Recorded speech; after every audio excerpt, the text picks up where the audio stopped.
A certa altura, ao escrever a sua carta aos Romanos, o apóstolo Paulo faz uma referência muito interessante em relação ao comportamento que os judeus tinham, porque eram pessoas que conheciam a lei, alegadamente conheciam Deus, mas depois praticavam aquilo que contrariava esse conhecimento, ou conheciam a lei e depois quebravam a lei. E Paulo, a certa altura, diz o seguinte, que por causa deles, por causa dos judeus, do seu comportamento, o nome de Deus era blasfemado entre os gentios, ou seja, entre aqueles que não eram judeus. E este conceito de que aqueles que alegam ser de Deus, conhecer Deus, seguir a sua palavra, seguir a sua vontade, têm uma responsabilidade tão grande para com aqueles que não conhecem Deus ou não o seguem, deve-nos deixar a pensar não só por aquilo que ele disse em relação ao povo judeu naquela altura, mas porque me parece que hoje essa responsabilidade está acima de tudo sobre os cristãos. Os cristãos que dizem crer em Deus, que dizem seguir o que Deus manda, seguir os seus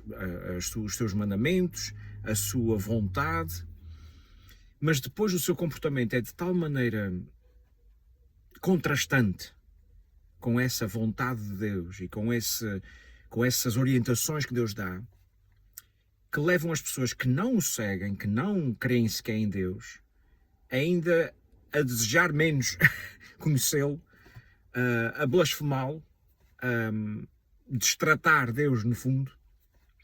e simplesmente a não quererem aproximar-se. Ou seja, tem o efeito exatamente oposto daquilo que a vida de alguém que teme Deus, que quer seguir Deus, que quer obedecer a Deus, deve ter na vida dos outros, que é, epá, isso é tão bom que eu também quero. Mas a realidade é que quando se usa o nome de Deus para justificar a violência, para justificar a morte do outro, para justificar a guerra, para justificar que a minha guerra é mais santa do que a guerra do outro, nós colocamos a jeito para, infelizmente, darmos um péssimo testemunho, sermos péssimos embaixadores daquilo que é de facto a vontade e os mandamentos de Deus. E por isso, não me admira, não estranho,